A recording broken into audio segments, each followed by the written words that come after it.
Hello and welcome to the Apex Racing League GT Championship. We are live on Apex Racing TV and on the iRacing Esports Network to start off Season 3 of this championship. My name is Sam Fitzpatrick, alongside me is Adam Hedgecock, Sam Kumo on the cameras. And Adam, it's lovely to have you back. We are big fans of this series. We had British GT, we had American GT, then GT1, GT2, and now GT3. And hopefully the series will continue to grow. We've got 40 cars out on circuit today, and it's a good host for this first round of the championship. It's only been a few weeks since the last season finished, but I've literally been chomping at the bit, just waiting to get back in the booth and start commentating on the racing again in this league. We had so much fun last season. There was some amazing racing, some quite fantastic results when you look back and take everything into consideration. So I'm really hoping for more this season as well, and just can't wait to get going, Sam. Absolutely, it will be 8 rounds of this season. We're going to have 2 races per round, plus also an endurance round as well. Well, there'll just be 1 race, but double points on offer. We'll take you through everything that's going to go on as the season goes on. We're currently in qualifying, so the drivers have got a 10-minute qualifying session, and they've got 4 laps. It's an individual qualifying. They can set 4 laps in this 10-minute session. They've got to be pretty quick on it. But going into this season, I think we might even be able to bring up the championship points as well from last season, possibly, because in the end it was Tom McMahon who won out. It was a phenomenal championship won from him. It was 9 wins, I believe, and also should have really been 10, considering that he was leading the last round of the championship as well before a hardware failure for him. That's a tough mountain to climb for anyone. However, when you have reverse grids like we do in this series, it does open up the possibility for something bad to happen. I think that's part of what's going to need to happen for McMahon to be taken off his perch this season. I have to agree with that. Yeah, I think he showed time and time again last season that he was relatively good through the traffic. He always seemed to find his way back to the front. Not necessarily amazingly quickly, but he would generally get himself there. And I know we said at the time, that 9 wins and the points haul he got was a little bit flattering, in as much as that didn't really reflect how the title fight was going. Wisikowska pushed him all of the way.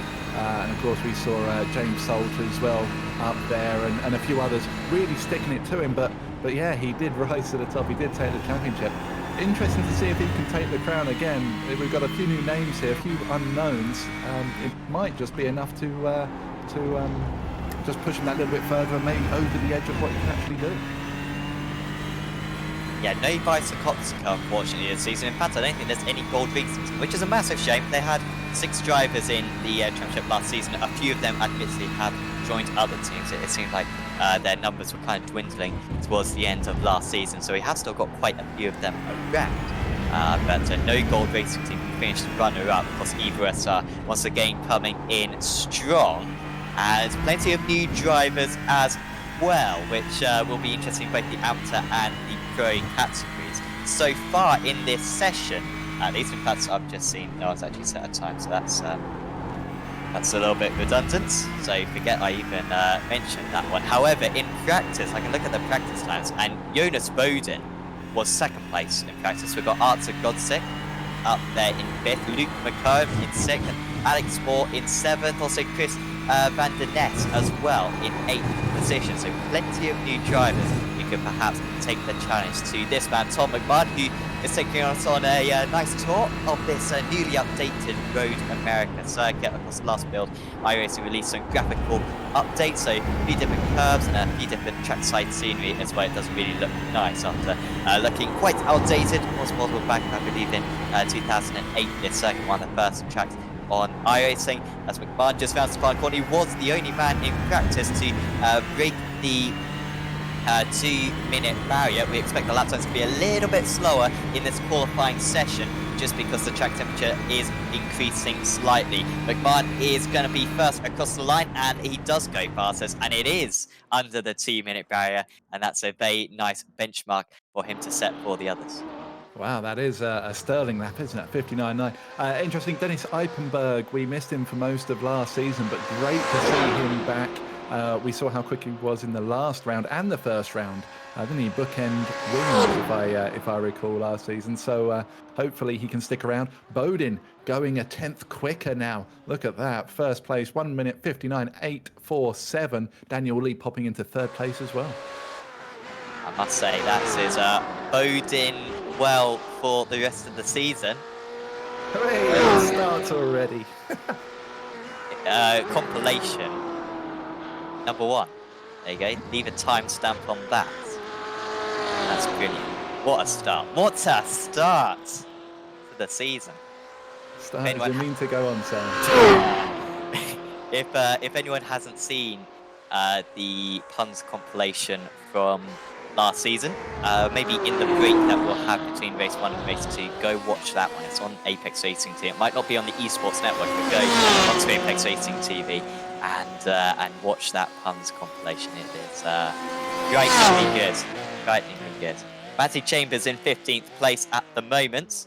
A little bit lower down than Matty Chambers would want. Remember, pretty low iRacing is Chambers. I think it's only 2k, but he's much more competitive than that. Has got one podium before he got second place at Phillip Island last season. Also, a big change for the Evo SR guys this season with the boards coming in. The drivers don't have to share, or the teams don't have to share a car between them. They can run whatever car they like. But James Salt and Tom McMahon certainly going towards the Ford, moving away from Porsche, even though the Porsche seems to be becoming more and more dominant each day. Loads of drivers are in the Porsche, but Evo SR going for the Ford this season. Well, it was interesting last season, wasn't it? We saw Mike Horder driving the Ford, and when the car was on form, when you could get a handle on it, it was frighteningly fast. There was a couple of races towards the end of the season where he was literally being chased down by Tom McMahon, wasn't he, for the race to win? So I think it's a solid car if you can get a handle on it, if you can really dial in the setup and get it working well with the track. You've got a real chance with it. We know it's very slippy in a straight line. Just question marks over how good it is in the corner. To be honest, I'm rubbish in all GTE, so I wouldn't know whether it's a good car or a bad car. But it certainly looks quick out there. Emil Winbo absolutely making the amateur pro stats useless. Winbo is 1.4 KI. 1,400 KI rating. Now I don't want to boast. I don't want to boast. But I am 3.5 thousand I rating, which I don't know. In case viewers don't know, 3.5 KI rating is the best I rating. Any higher than that, and you're showing off. As Adam Hedgehog obviously is, because he's got 3.8 K iRacing. So what my point is, there you go. Oh, thanks to Sam Kieran for uploading that 1.4 K iRacing. That's insane. I don't think he's that new to the service either. It's Wimbo, but I think he's going to be getting a promotion. He's also driving for the Apex Racing Academy, so a little bit of extra power has been inserted into that car, just to show how much you should go to Apex Racing Academy, apexracing.ac.co.uk. You should go there, because that's what happens to Emil Winbo there, amateur driver up in 4th place. I've been meaning to renew my subscription. It ran out a couple of days ago. I really need to update it again. If Wimbo 1.4K. I have to be honest, Sam. Looking at some of those ratings, it's actually making me a little bit depressed, because I done a practice session with these guys a couple of seasons ago, and I was nowhere compared to them. And I try not to look at their eye rating. I can see it right there. It makes me very sad. What I would say, I think the iRacing for these shows don't flatter them whatsoever.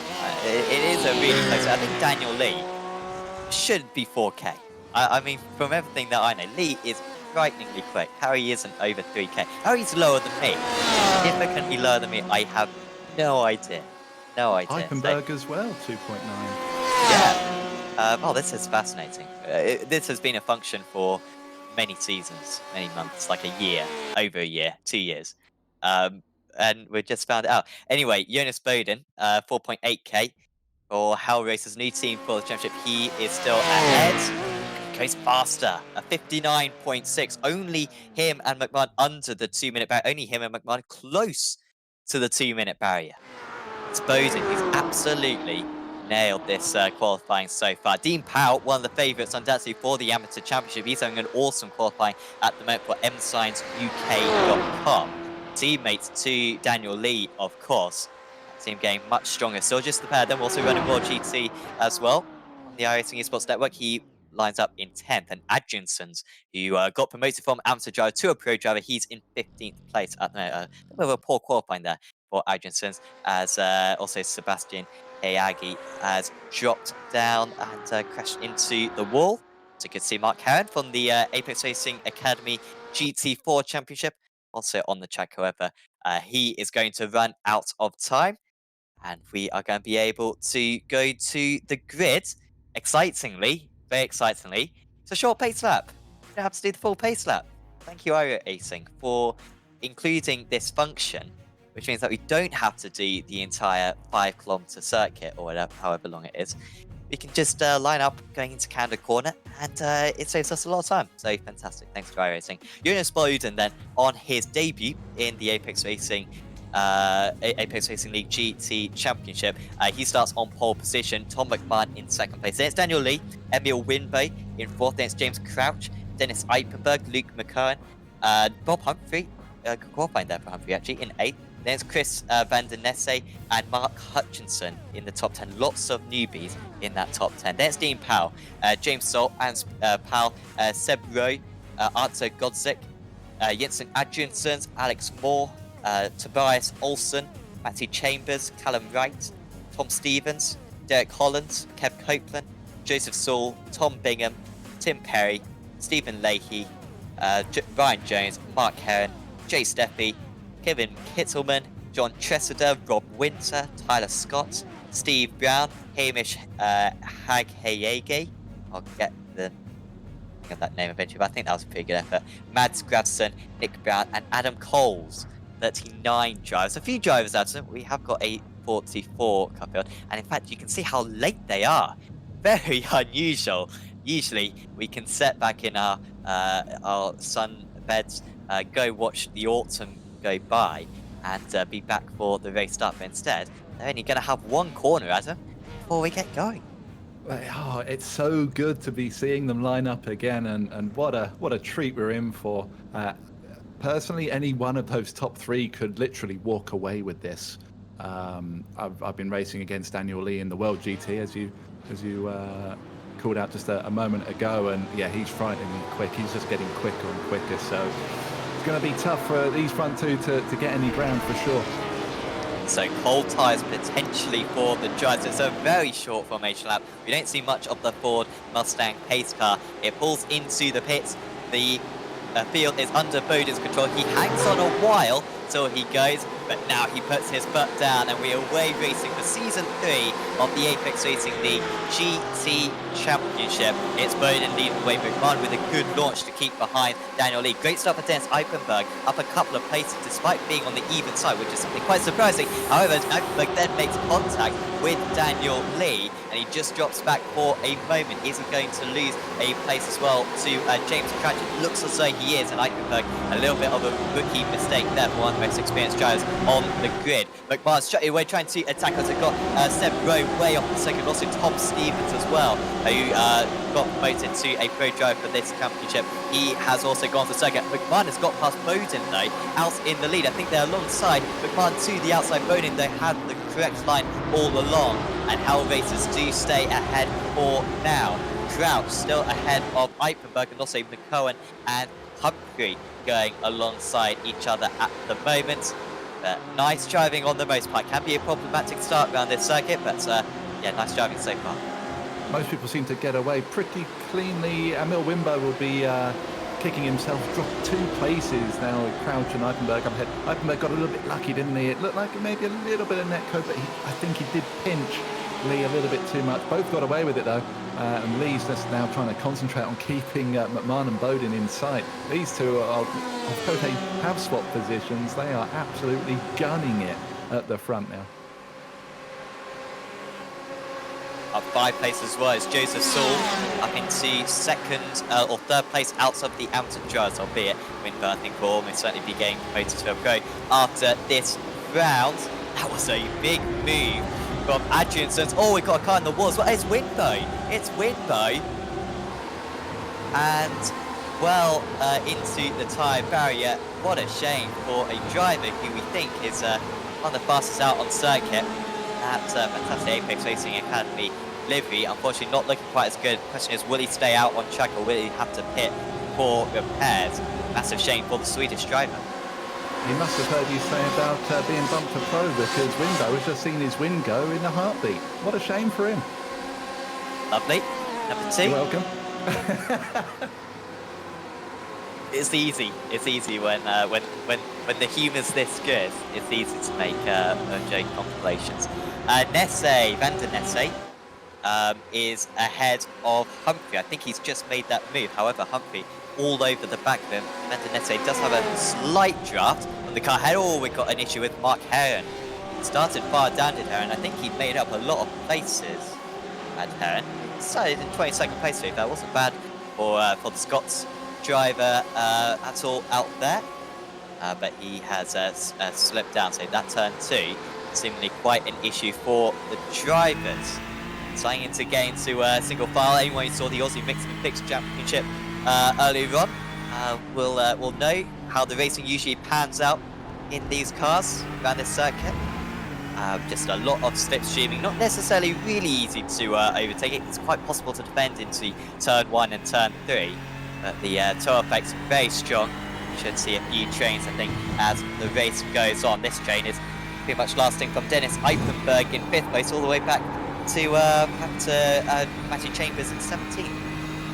There is an inherent problem with this track. There's a couple of heavy braking zones. We can see one as we come down towards Canada Corner now, just on the anchors. You can kind of throw one up the inside there if you're feeling a little bit aggressive, but there's not many traditional overtaking kind of spots. A lot of it is kind of fast corners still, leading on to fast straight, so it is tough. That said, Kevin Kittleman has made up 9 places so far. I'm picking him out deliberately because I want to see how he progresses from last season. We saw a massive, actually maybe that's doing him a bit of a discredit. He started off well and just got better and better and better over the season, so I'm hoping that he can keep that momentum going, because watching him race was an absolute treat last season. So many improved drivers last season, and Kittleman was one of them. As you say, doing well for Indy Autosports, going to be one of the strongest teams. Indy Autosports with 3 teams, I think, submitted for this season, each with 3 drivers. So certainly going to be in with a chance. Winbo's off the circuit again. You can spin all you like, mate. You can spin all you like, Emil. You're still getting that pro rating, no matter how you are judging this one, because that qualifying was spectacular. Adam Coles in amongst Tom Stevens at the moment, who was off the circuit earlier on, was Tom Stevens. He's back up into 30th place. Wants to get within the reverse grid places, which I think range between P14 and P20, and that's very close into turn 3. I'll learn who's got which number, frankly.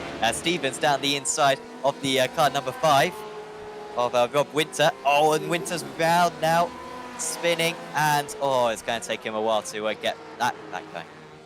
Oh, he got lucky there. He's managed to find his way through a little gap. He's doing a bit of an Austin Powers manoeuvre at the moment. Careful reversing on a track like that. Manages to get it going. Who's that going off wide in the background as well? It seems a real troublesome corner, that, doesn't it? There's a few people been having issues. Nick Brown, the latest. Maybe. Does it take longer to get the tyres up to temperature in these cars now? It's been a long time since I've driven one of these cars. Are they still struggling? We're on lap 3, surely not. Might just be that corner. I recall probably about 18 months ago. Yeah, 18 months ago when we were broadcasting the Apex Racing League 3.5 Championship, which wasn't actually Apex Racing League, it was just with that name. But we had, I think the top 5 all crashed at that one corner, had 2 separate incidents. What was remarkable to say, I'll have to dig that one up because you've jogged my memory there. Yeah, just that corner can be very tricky for the drivers. Bowden then with a 9th to a second lead did lose a 10.5 on that last lap to McMahon. Certainly a challenger finally to the Evo SR driver this season. Hutchinson still just ahead of Van der Nesse. Look at the queue behind. Salt, Powell again, that's annoying. God's sake, right. All right on the tail end, not sure Atkinson. This is the closest you'll see a few drivers all season long. Vanguard Simsports new team to the championship. Oh, that's way too deep. The BMW, and somehow he misses everyone. That was Dean Powell. And how that was a massive wreck. Perfect camera angle from Sam Kuma there for us to watch that. And that was very fortunate, very good awareness there of Hutchinson just to open the door on that occasion. That was crazy. When we see him go flying past the rear bumper, I thought there was going to be, there's issues now. Aaron Powell, he's collided with Godsick. And was that Copeland as well? Not quite sure. But it seemed like one got into the other. I think Godsick then was pushed into Powell. And Powell, of course, race winner last season at Watkins Glen, came close as well to a race win at Okayama as well. That's the final race of the season. Here it was. Not sure he was in the Ford. Was it Atkinson's? It could have been. No, Adrianson's in a Porsche. Was it Callum Wright? Maybe. He would have been in and around that area. Yeah, just like they both had the same idea of going left and trying to just cover that real tight line together, and got it a bit wrong. That's very unfortunate, wasn't it, to collect two of them as well. And of course, Wright is he's just gone on his way and not thought anything of it. Just head down. Maybe they didn't realise it was me. Just get to the end of the race and don't say anything. Of course, the stewards will be investigating incidents after the race. The drivers have to notify the stewards for those incidents. It's just a bit wide in the background. I think it was Kev Copeland may have just lost a position to Dean Powell. He will be back on his way, Dean Powell. I forgot about that one for a moment. Here's a incredibly deep manoeuvre. Also, McCowan and Crouch. Apologies to Luke. He told me how to pronounce his name. I've forgotten, frankly. So McCowan it is for the rest of the season. Can't do anything about it. Auckland Sim Racing up into fifth place now. To me, that looks like McKeown is how I'm... McKeown? Yeah, because Martin Keown has a very similar name without the muck at the start of it. And it kind of, that's what it looks like to me, McKeown. I might be wrong. Sorry if I'm butchering it. Oh, that livery, though, on the BMW of... is that just behind? No, that's Crouch. That is a lovely livery. Oh, we've only been going 9 minutes and I'm already distracted by the paint. I'm not sure if we got that livery on the stream. Sam Kumo, what? He can whisper in our ear what livery he sees, because I just see a black livery, frankly, for Crouch. What livery have you got? It's black with some lovely little colourful little like party blower things going on. We have got the same one. I just didn't see the party blowers initially. I was a bit underwhelmed originally, but no, I appreciate the livery now. It is a good one. It is a good one. Sixth place for James Crouch. He's got Bob Humphrey, Mr. Consistent behind him. Salt now up 4 places, up into 8th, as Eipenberg is past Lee. It's a little bit of a surprising move there for Eipenberg to make that one quite as simply as he did. Back comes Lee down the inside. We've already seen one msignsuk.com driver make a mistake so far today. But when trying to go for an overtake, but not on that occasion. I'm sure, Adam, I don't know if you got confused, but we've now got HM Engineering or HM Racing in the AOLTC, and I had a bit of a awkward moment with them when I spoke to them as though they were H2M Engineering the other day. So, a couple of awkward teams now in Apex Racing League. When I saw the team sign up, I thought, oh, Daniel Lee's coming to race in this as well, because I've had a great battle with him and Powell in World GT. I got all excited thinking, yeah, they're going to come race touring cars. Welcome to my domain. We'll have a right old laugh here, but yeah, it wasn't to be. It confused me as well, Sam. Absolutely it did. Although I have to say, again with deliveries, I'm loving this msigns UK.com livery. It's like someone's got a couple of highlighter pens and just drawn all over the car. It's brilliant. Go to msignsuk.com. I don't know what they do. It's probably signs, isn't it, in the UK? But who knows in this topsy-turvy world, eh? Could be anything. ah. Okay, we tried to compose ourselves in the country box. Dean Powell is coming back against Alex Moore. He's asking for more. Number 3. You've got more to give. Oh, number 4. He'll be racing to the Moors and back. I don't think that's. That was a bit of a terrible one. Wouldn't want to be the person who said that. Alex Moore is under pressure though from Dean Powell though. Powell on the outside going into turn 1. Has a lot of overspeed. Here he goes, gonna fall off the circuit though, and for the second time in this race, Dean Powell is off the circuit after trying an overtake. First on the inside, this time on the outside, and now here comes Copeland as well. That was a deep move from Copeland. New driver for EVA-SR, formerly B-Team of course, who are associated with EVA-SR. Promotion this season to the pro category after winning the amateur championship last season. Having now lost out, and through it all comes Joseph Saul. He might be top of the amateur drivers soon. Only qualified 5th out of the amateur drivers, I believe. But he's been able to escalate his way through as off the circuit as well was Kev Copeland. Meanwhile, was there the move in the end for Saul? No, there wasn't. Dean Powell soon. So difficult to brake really late in these cars because they don't have ABS. You have to balance your brake foot really delicately. You want to be as late as you can, but you don't want to be locking up. So it's one of those horrible situations where you want to make a lunge, but you kind of don't want to leave it too late, and we end up seeing what we just saw there, where a few cars go a little bit wide. Oh, who's that round at the carousel? Mark Heron? No, that's not Mark Steve Heron. Brown? It might be Mark Heron. I think it's Steve Brown, back marker. Oh, there we go. That might be why it wasn't pinging up on the screen. Yeah, it's really awkward to brake late in these cars, and you see it quite a few times, don't we, where they all start spreading out like you're stamped on an anthill, which is very entertaining. Tim Perry, new driver for Boosted, only been with the team a very short amount of time, doing a great job in his first. I think this is his TV debut. I think looking great out there. In an unbiased opinion. Totally unbiased, yep. Interesting that you know that information for Conte has nothing to do with the team as well. Tom Bingham, meanwhile, catching up. The Performance Link car, another new team we've got.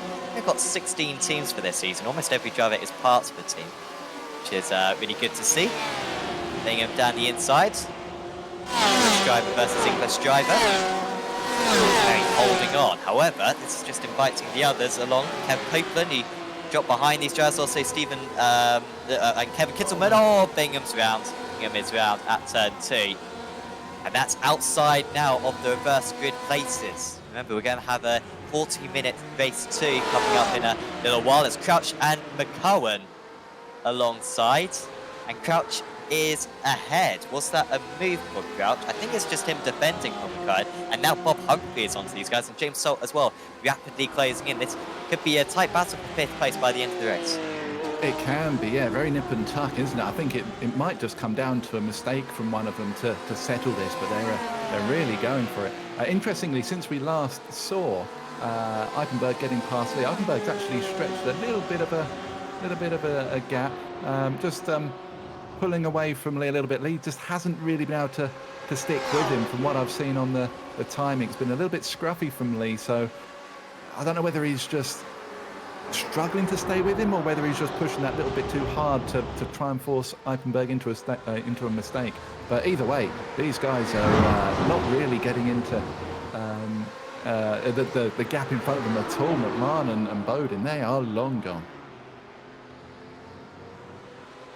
Yeah, it's a class of 2 at the moment. It's fantastic that Bowden is pushing McMahon to a new level. Safe to say, if Bowden wasn't out here, I don't think McMahon would be setting the pace that he is, but they are really absolutely electrifying. It seems like Bowden maybe has a 10th of a second over McMahon per lap, gaps up to 1.8. However, if the tyres just start to go off a little bit and the track temperature is rising out there as the time of day progresses, he could be in trouble. There you are. So close between the two of them. McMahon losing barely any time, but it's just eking up down to this one of the longest circuits we visit all season. Also, you can see the time difference there. 0.8 of a second lost, Adam, in 8 laps. That's the tyre wear seemingly for you. I didn't expect it to be quite that severe.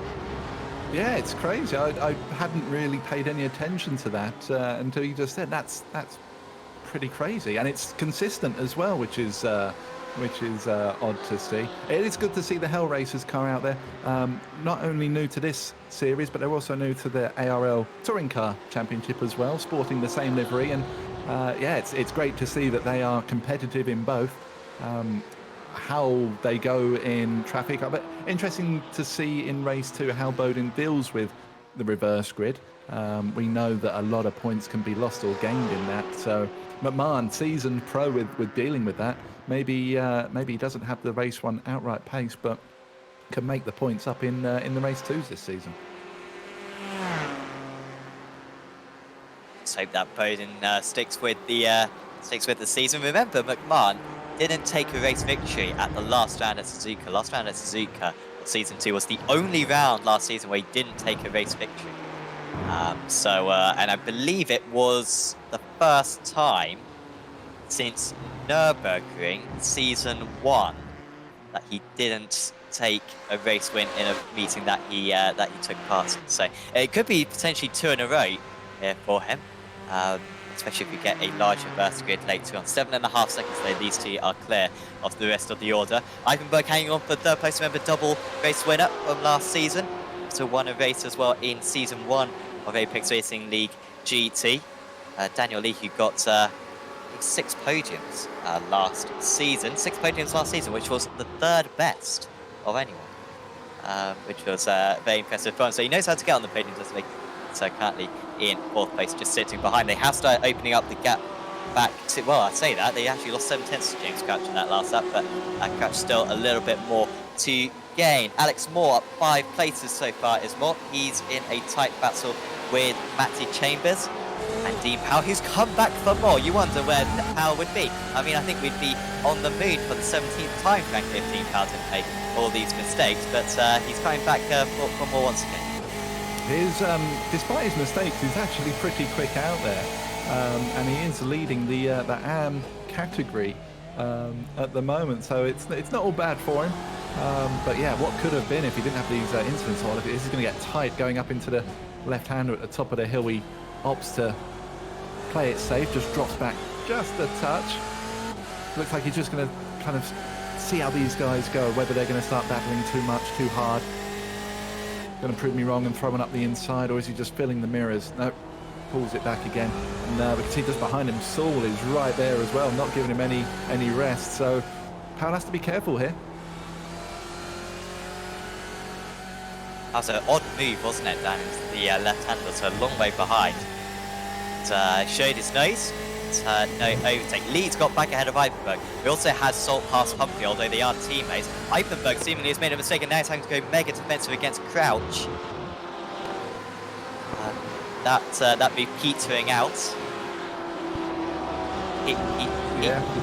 Yep, I'm with you on that one. Yep. Number 5. McCohen now only half a second behind Crouch as well. 2/10 up to Ipenberg. Just positions car in the middle, so that'll be fine for him. But Salt and Humphrey in the Evo SR cars really are much faster at this point off the race. Salt now up 5 places, up into 7, and he'll be onto them.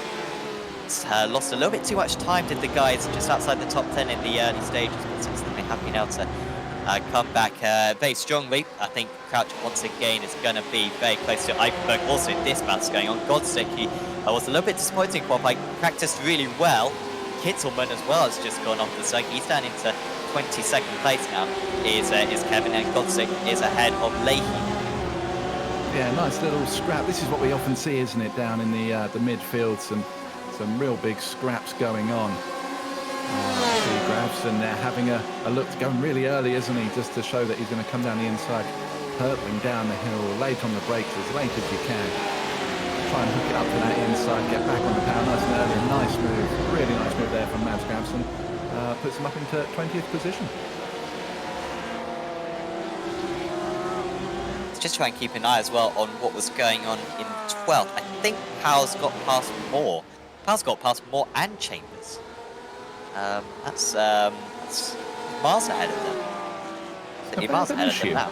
Must have, yeah. Because they were ahead, and well, they're quite a bit behind. Saul, though, wasn't able to profit from it. Team Powell back up into 12th place. That will guarantee the reverse grid. He's had good paces, Powell, so he might be strong. When it comes to race 2 as well, remember 14 minutes in length. However, you can see on the track now the difference. I mean, everyone from 12th down to 27th, all on the run to Canada Corner.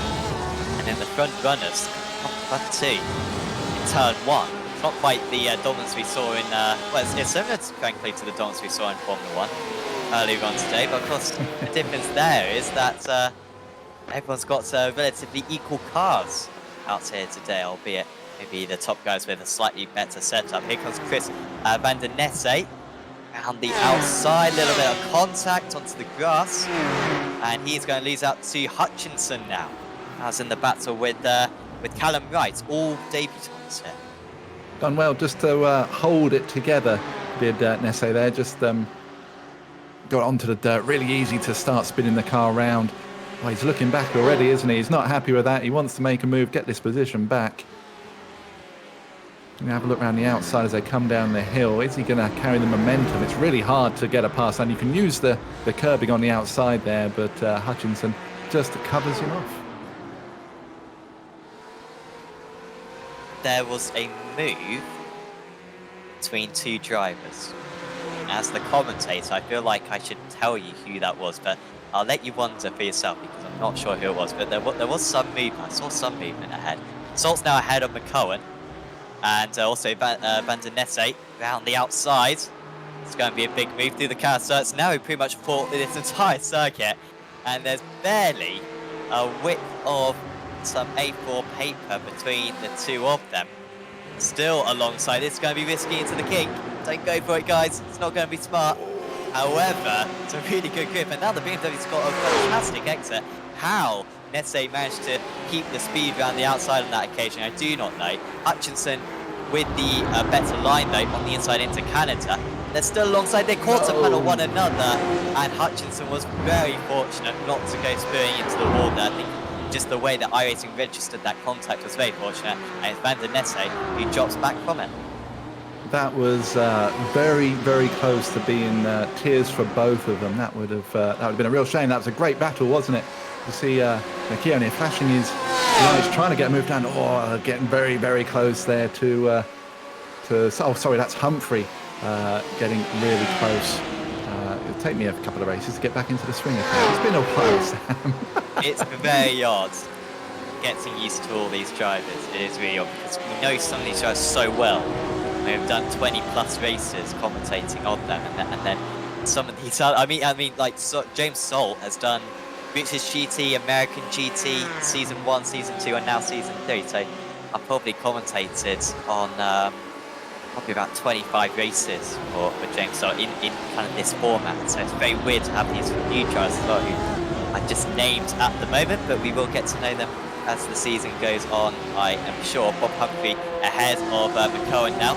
Either a start, certainly Salt and Humphrey look really strong. I think Chambers as well will be looking strong because he might be up on the front row for the second race should the reverse grid wheel spin in his direction. Just behind them, Adjinsons and Saul. I think that's Adjinsons passing Saul, and now Saul into the wall. Oh, Joseph Saul, he was doing so well, up a lot of places. The amateur driver, one of the favourites for the amateur championship.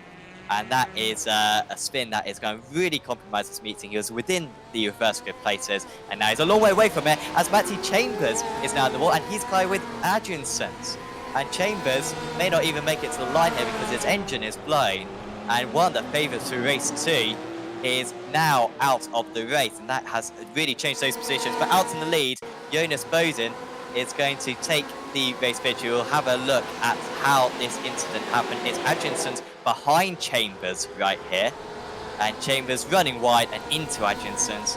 No one's fault really, and the others did a really good job as well of avoiding the mess. But Jonas Boden, on his debut for the season, apologies that we missed it, the car number 16 wins out at Road America. He beats Tom McMahon, finishes in second place once again, and that is some gauntlet to put down for the first race of the season. They were very evenly matched. It's Lee who rounds out the podium. It's another podium for Daniel Lee. Good start for his championship. Dennis Eichenberg and James Crouch rounding out the top 10. Dean Powell, top of the amateur drivers, and by a comfortable margin in the end, in 12th place with issues for Win Bowen, Bingham, and Kittleman as well, and Saul. In fact, so many of them, and Matty James will get to the line. It'll mean that he'll be eligible for the reverse grid. However, the reverse grid places don't go as low as him, so he will still score points though. Chambers, which is big for Evo SR Green. Fun race there, Adam. It was tricky to keep keep up to date with everything that was going on. It was so action packed out on circuit. But race 2, if race 1's like that, race 2 is going to be absolutely epic. Yeah, I'm looking forward to it. Good showing for the new boys as well. Boden taking the win. Crouch standing tall in 5th place. What a result for him. And Powell taking the AM win. That's going to be mega for him. That'll give him a lot of confidence and should stand him well for race 2. Just waiting for the last couple of drivers to cross the line. We've got Hamish Haghayege. Trying to pronounce that name right. I think I'm getting there. Tyler Scott as well has just crossed the line, but here comes Hamish. He will score points. You need to finish either on the lead lap or 1 lap down to score points in this series. You do get 1 faster pair as well, so it's not really much of an excuse not to finish within the points-paying places. Also, top 40 get points. There's only 39 here today, so everyone should get them, apart from the 4 who didn't. More on them a little bit later on as we go through the finishing results then for this first race of season 3. And it's Jonas Boden who wins out 1.3 seconds clear of Tom McMahon. Daniel Lee was 14 seconds off the lead, but quite far clear of Dennis Eichenberg. That's the type of results that Lee needs. He may not have the pace of Boden and McMahon, but he knows that top 3 places, finishing best of the rest, it could give him a chance at winning this title. Dennis Eichenberg finishes in 4th place, James Crouch in 5th. James saw up 6th place and was really strong in the race as well. We always say it was Salt, not a fantastic qualifier, but very good in the race. Bob Humphrey finished in 7th, there's Luke McCohen. Callum Wright up 11 places, great result for him. Mark Hutchinson in 10th. Then it was Chris Van der Nesse, Dean Powell, top of the amateur drivers for Powell. Then it's Alex Moore, Tim Perry, Kev Copeland, Arthur Godzik, Mats Graven, Jensen Adjunson, Aaron Powell, Stephen Leahy, Tom Stevens, Emil Winbo, Tobias Olsen, Tom Bingham, Derek Holland, Joseph Saul, John Tressida, Ryan Jones, Kevin Kitzelman, Matty Chambers, Mark Heron, Nick Brown, Rob Winter, Tyler Scott, Hamish Haghayege, and he was the last driver who scores points. The retirees were Seb Rowe, Steve Brown, Jay Steppy, and Adam Coles. So 4 retirees. It did all take the start though, at least. So that's something. We should be able to get the reverse grid wheel up because we've got a 40-minute race coming up in just a minute. So don't tune away. You can watch some nice iRacing adverts which you haven't seen 100 times already. So do keep on tuned. And Sam Kumo, we should have the reverse grid wheel ready. Yes, the wheel is ready, and I mean we did get teased about some highlights, but instead we will get some adverts. But first let's spin the wheel. Assuming I actually hit the correct button. There.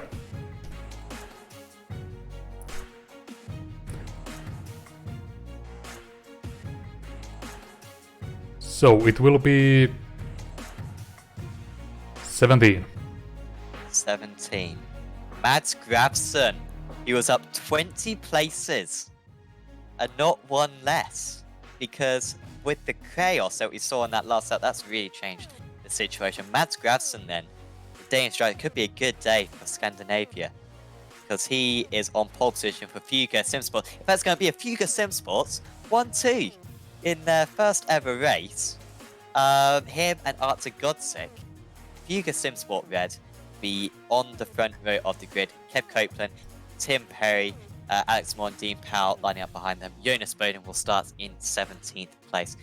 Let's see if he will be able to make his way up through the order and take a double race victory. We'll be back with you in the Apex Racing League GT Championship in approximately 10 minutes. We'll see you then.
Welcome back to the Apex Racing League GT Championship, live on Apex Racing TV and live on the iRacing Esports Network. Once again, I'm Sam Fitzpatrick, and once again alongside me is Adam Hedgecock, Sam Kumo on the cameras.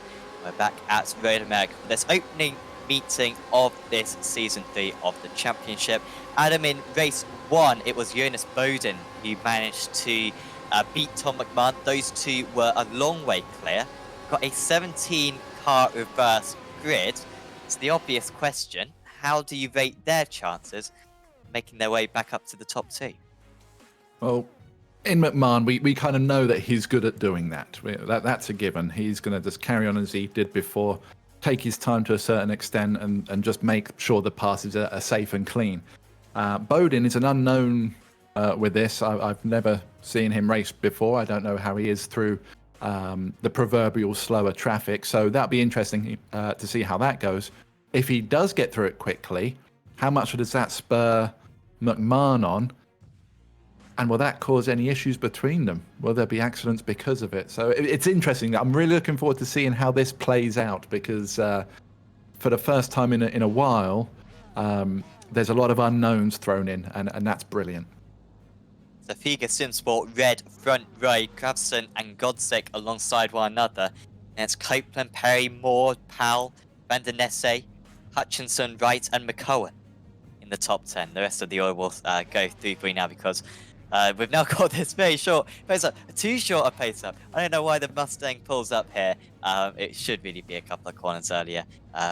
So we'll just see the grid go through for you. But where you need to watch out for, it's going to be McMahon down in 16th place and Bowden down in 17th. Can they make their way back up to the front? We have seen doubles in the championship before. Are we going to see it happen today as well? It's Godsick from the pole position. The couple of Browns in the pits. They're going to be starting from the pit lane today. It's Gravson, though, against Godsick. How can the teammates work together? And we are away racing for 40 minutes of action at Road America. The second race of the season is underway. Look at the gap that Gravson's already got. That's a much more predictive start than we usually see. Third place getting a better launch because Copeland is up in second place. Also Moore and Van der Nesse from the odd side of the grid getting a better start. And so Copeland, the defending amateur champion, in the lead. However, got car in the wall, and that could be big issues. James Salt was the car in the wall, and surely that's going to cause more issues for the drivers behind. And we might even need to see a safety car, but we are going to stay green for now. There's plenty of cars off the circuit, and in fact there's a couple more off the circuit as well. It's a very messy start after a fantastic race 1 start. And that is going to involve a few of the front runners as well. McMahon and Bowden both involved in that. They were the first names I looked out for. As soon as I saw that kicking off, I was straight to the time page to see if they were involved. They were indeed. In fact, we did flick past Bowden at one point. That has put pay to their charge for sure. I'd be surprised if they can get back up to the front, even with a 40-minute race. But it's funny enough, you said, I wonder how the teammates are going to deal with the start. It looked like Gravson just caught Godsick absolutely asleep, didn't he? Had a massive lead going into turn 1. It was quite surprising. Copeland managing to get his nose up into second place. So interesting to see how he can go from there. Moore and Nesse having good starts. Perry losing a couple down into 8th. And Hutchinson and Powell rounding out your top 10. 7 of the front 8 in their first meeting in this championship. Kev Copeland the exception of that in second place. Apologies that Winter and Roy are showing up at the top of your screens, but they will soon whittle down. Adjinsons and Powell. Aaron Powell has had an issue.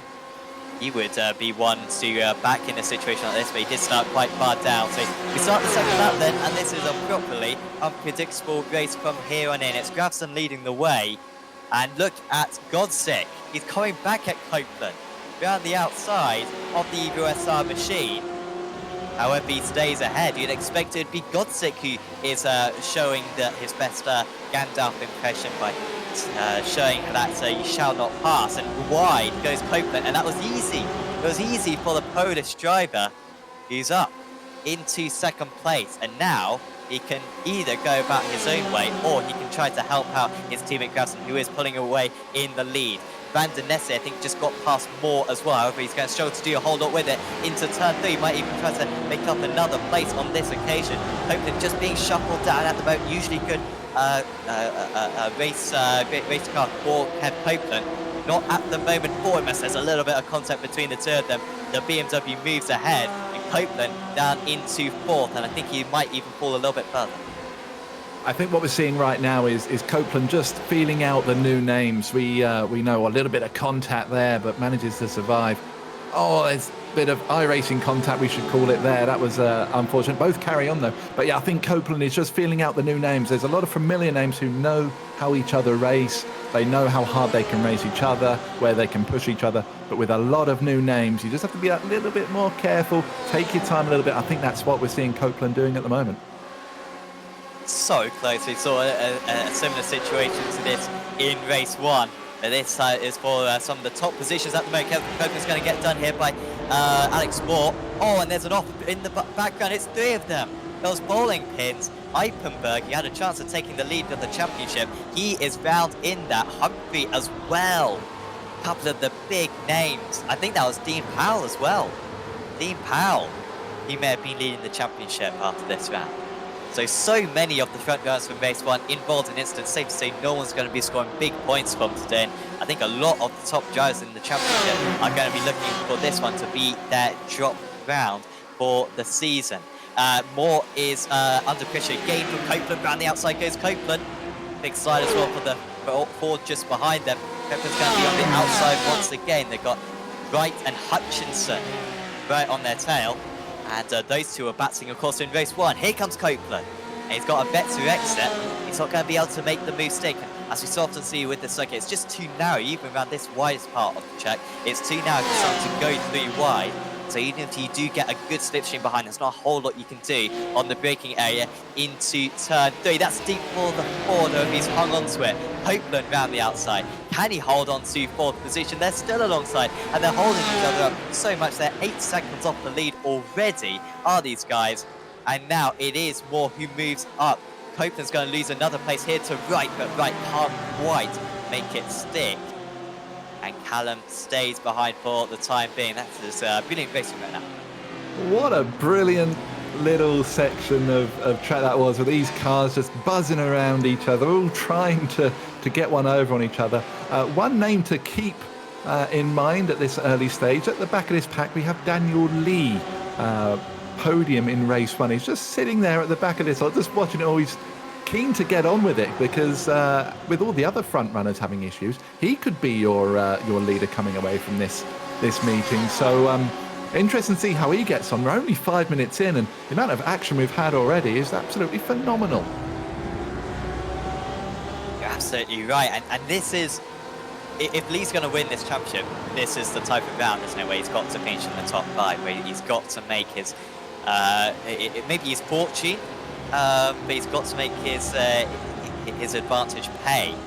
Cannot afford an incident. At the same time, of course, he's got to be aggressive, so it's difficult to say. I wouldn't want to be him in this situation, but there's a lot of pressure on him because, as you say, he could be leading the championship after the first meeting of the season. Hutchinson, look at the slipstream of these guys, increasing to a massive speed on the brakes, and right ahead of Copeland.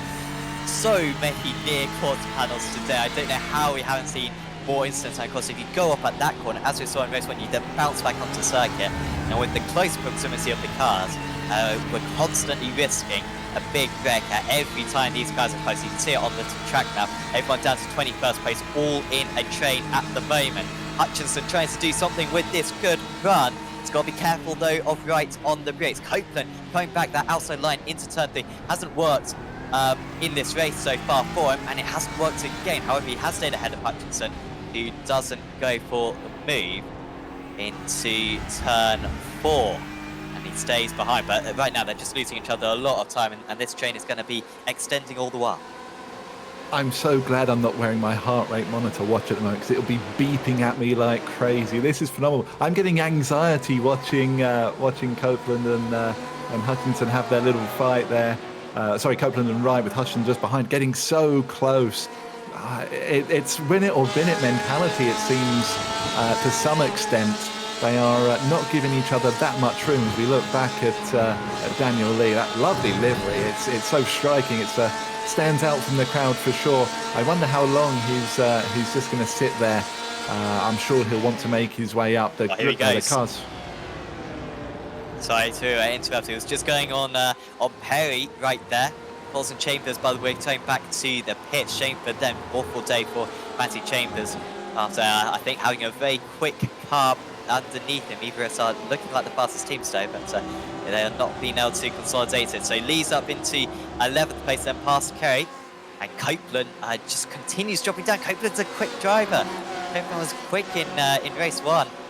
Guess he's been put off the line too many times, and yeah, shame for Matty Jones. Hopefully, him and Coles will be able to get back out on circuit and just recover a couple of points for one.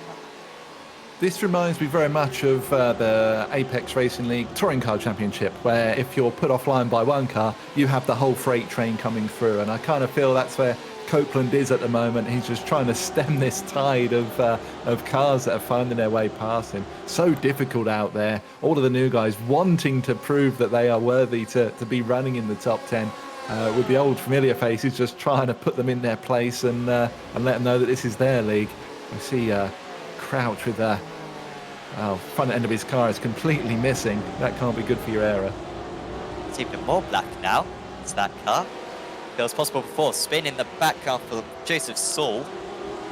Could be all right for Saul today. I mean, he's made a few mistakes as Joseph, and he could have probably got a couple of top 10s.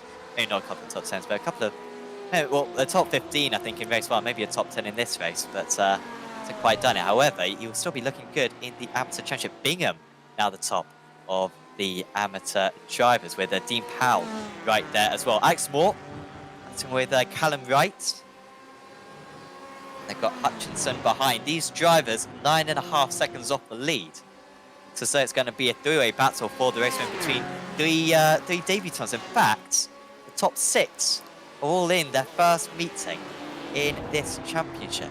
I'm glad that I put so many of them as pro drivers, because a lot of them don't have particularly good iRatings, but are really overperforming. There's Hutchinson trying to chase them down, and Lee still behind McCohen as well, waiting to make a whole lot of progress. Wonder if Callum here is just feeling like he's a little bit bottled up, just waiting for the right time to pass, get a move done, and then start chasing down the guys in front. You see him pulling out really early on the defence. Is more there, just trying to hold him back, but Wright seems to have the momentum. See Hutchinson in the background trying to get a little bit of the toe as well. Round the outside in turn 1. Can he get it done? Yes, he can. That looked quite easy. I think Moore gave him a little bit more room than perhaps he wanted to, but that release is right now, when Moore's having a little look back. And Lee's trying to go around the outside of McKeown here. Wow, it's just action non-stop. As they got this move finally done, he's been patient as Daniel Lee. He is usually a patient driver, but there has been a couple of examples in the past where he's just had a couple of rash moves. But that one should be done. The inside line into 3 is usually very advantageous. He still hasn't got it done, but he's getting his car further and further clear of his rivals, and he is now ahead. Tom Bingham off the circuit. Bingham was top of the amateur drivers, and Dean Powell to the top 2 in the amateur category have come together. And well, Dean Powell almost made a collision at this corner earlier on, and he's done it again. He just mistimed his braking, and if he was lucky that the first time, he got what he deserved that second time. He just needs to calm down just a touch, doesn't he? It looks like he's trying so hard to get these positions. And he's just going over the edge at the moment. Such a shame, because we saw he can be quick, he can be a brilliant racer, but tonight just really isn't his night at all. Such a shame.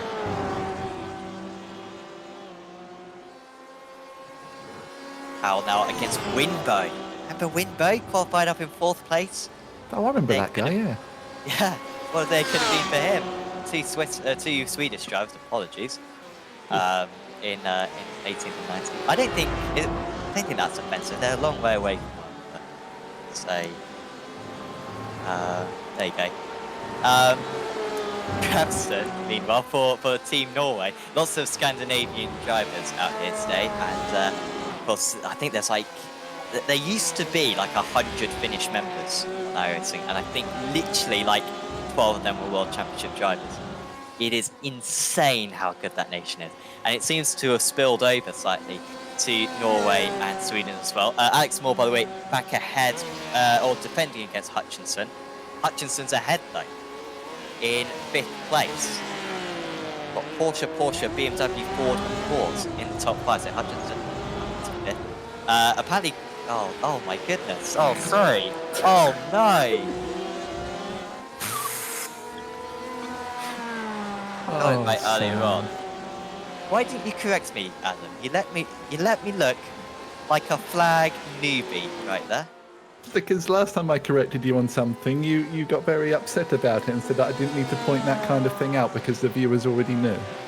I've just realised that Sam Kuma is actually muted, so I could have just ignored Sam Kuma there, and the audience would be none the wiser. But I'll learn that for future rounds. Anyway, the Danish driver of Mads Grabson, in first place. Oh, many Danish F1 drivers. It's Kevin Magnussen, of course. There you go. Oh, well that's not patronising, is it? There you go. I'm surprised that you didn't pick up on that earlier, Sam, because I was already thinking of some puns for later down the line. I was going to say what a great race for the Great Dane. It's turning out to be that way. But yeah, now he's Norwegian. We'll have to think something else up. Number 6. Hutchinson's up into 10th place. It's ahead of Pale, Crouch, and Eipenberg. There goes Eipenberg. I think he might have gained 2 places in one there on Tim Perry. Got past Crouch. And we'll see if the Dutch driver can move up into 11th here. At the inside he goes. Should have the pace advantage. Porsche, by most regards, the fastest car out on circuit, but there goes Eipenberg in the 1-3-1. He well, I don't think that was necessarily Eipenberg's fault there. Just pushed his rival ever so slightly off the circuit. And bad news there for Perry, down into 15th now. I think there was just enough room, wasn't it? If you include the curb, there was enough room there for Perry. But again, it's one of those things we said about earlier. New driver to the series, not entirely sure what your competitors are like. So I think Perry went a little bit too cautious and paid the price. Only lost a couple of positions, though, still going, which is good. We see Lee here. Oh no, there's some contact on the exit of turn 3. That's a shame for both of them because they were having a nice little scrap there as well. It's the quarter panels, isn't it? It's so many close calls today when it comes to quarter panels, and then on that occasion, it did properly happen. That was Stevens getting involved in that incident with Leahy. I think that was Leahy, if anything, just understaying into him. A little bit slow behind for the Fords as well. But further down, that may have been Olsen, I think it was, but Olsen has stayed in 15th place for now. It started to spread out a little bit in the top 10 as the Pro Academy Sim Sport Black cars swap. Remember, they were B team in the past for Saul and Stevens. In fact, Stevens was Evo SR, but they've made their own team now. And Linus Stern, you know that those two are very evenly matched. I can't remember who it was. We interviewed a driver last season and he said that he was going to go his own way and try and do his own team. I think this is what we're seeing here. I can't remember who that was. Was it? No, I don't think it was. Was it John Gordon? I don't think we spoke to John Gordon though last season. Oh, did we not? We got a message from him, but he never got a podium, of course. So. Oh gosh, yeah. I know someone said they were going to try their own thing, and we were saying it's a bit of a risk leaving a bigger team like that and going on your own. But I think they're doing well tonight, aren't they? And I'm loving their livery, by the way. Certainly, Gordon has done that. I do know that he set up. Hopefully, we'll see John Gordon later on the season. In fact, he is in the chat right now. Hopefully he'll send us a couple of messages. But he has got his own kind of driving tutoring, I believe, as John Gordon, and I think with some of his drivers are out on circuit today. Stevens and Saul, well, they swapped positions one time, and now they look to be swapping positions another time. And as someone who's tried that kind of tactic of getting the momentum to the driver behind and then switching it around, it never works. It literally never works. So don't try it, guys. They didn't know quite which way they wanted to go there. Bob Humphrey, I think, has had... no, it's Tim Perry who's had an issue just ahead of them, off circuit. And he's now been put into the clutches of these other drivers, as there goes Stevens around the outside of Olsen, who was held up, I think, by Perry. And Stevens up into 15th. Has Perry got some damage there? His front right looks to be sticking out quite a long way. It might just be the colour on the wheel arch, but I wonder if he clipped the wall maybe. He's definitely at the top of the hill there. He's gone wide and fallen right back into the cushion. Big bit of rearward action there for Sol. You hear how much he had to lift out of the accelerator. The rear end was trying not to behave and trying to step out of it. He managed to rein it back in. Right on the tail of Olsen and Stevens now. They're getting that little bit closer to Perry as well. Perry's dropped back quite a bit. Such a shame for him. He had a great starting position. Lost 10 positions so far. Only two people have lost more. McMahon, who is now back up into 27th position, but he's still lost 11 in total. And James Salt, who's in 28th and has lost 16. Salt towed back to the pits. Oh, he did tow. Yeah, he towed back to the pits. I don't think McMahon did. He managed to drag the car around. Daniel Lee is up into 6th place. He's got past Alex Moore. He is 13.5 seconds off the lead, so he hasn't been mega quick. It would have been fascinating to see how Bodan and McMahon would have fitted into all of this. I think it would be close for them to catch up, but it would be a push because we are now halfway through this race. But Lee up into 6th place right now would be comfortably the championship leader, I believe. Not 100% sure on that one. No. Adjinson's battling with Copeland. Copeland recovering after dropping down the order earlier on. Adjinson's on course for a couple of strong results. In fact, Adjinson's missed out on the first grid, I believe, by 1 place. He was unlucky, but then he was lucky to get through the first lap, so ups and downs. But he's up into 9th place now, past Copeland, and then they've got Eichenberg, Crouch, Humphrey and Perry all behind. I was going to say, there's just no rest for Copeland at the moment. You know, you're right, Adrianson's got past, and who does Copeland have in his mirror now? Eichenberg, who we know is incredibly quick as well. So I kind of feel for Copeland out there. He's pedaling as fast as he can, but at the moment it's like one of those little swan things you get on a lake, but the tide is strongly against you. And it's not a good time for Copeland at the moment. Crouch, by the way, I'm surprised how he's keeping this pace with no nose on the car. That can't be great for the aeros, but somehow he's sticking to the back of Eichenberg, and it's mind blown. I don't understand. Can be deceiving, the aero damage. Of course, no new damage model for these cars. They're still using the old damage model, but they're using some elements of the new damage, so you can lose pieces. But it's not the proper one. Hopefully that will be introduced for next season. Eichenberg past Copeland. I've seen that plenty of times, haven't we? Drive that down the inside into turn 1.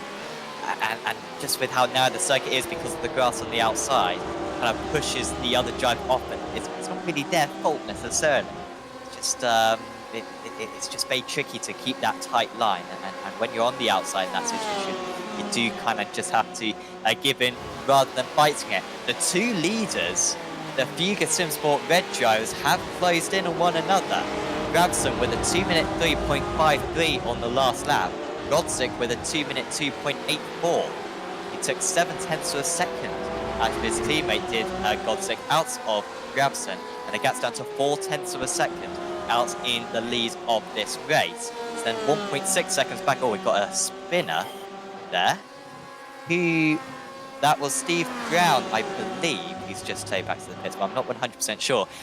But now, Adam, if this was the boosted guys, what would you be doing with them? Because Godzik looks faster right now than Grafson, but at the same time, Grafson has earned this race lead. What do you think? I'm about to get a lot of stick from my boosted colleagues.